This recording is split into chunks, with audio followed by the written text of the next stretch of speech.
Hello everyone, today is Tuesday the 3rd of June 2025. We have prepared quite a few things to discuss in today's video. This is the Markets in Minutes brought to you by PU Prime.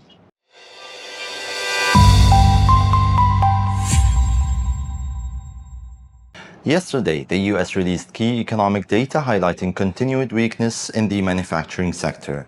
The construction spending for April fell by 0.4%, missing the expectations of a 0.4% rise.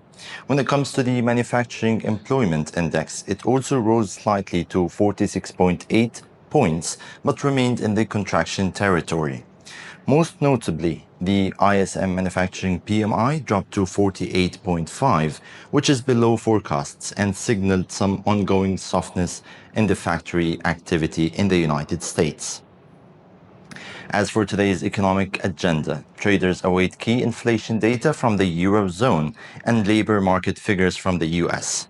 The Eurozone CPI, or Consumer Price Index, is expected to have risen by 2% annually in May, while the core CPI is projected at 2.4%. Both of them are basically slightly below the previous month's figures, which signals some easing price pressures.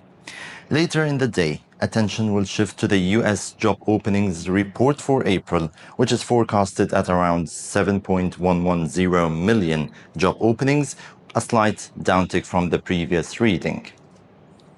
Let's have a look on the latest price moves.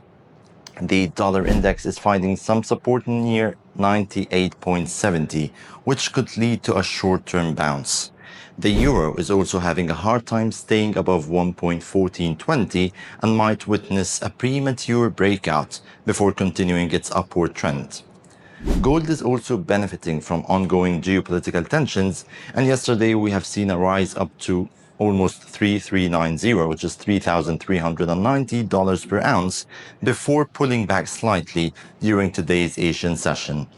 Meanwhile, and lastly, the US crude oil remains stuck in a sideways range, just a little around $62 per barrel. That's all for today's market update. Stay tuned to PU Prime for more insights. Have a great trading day.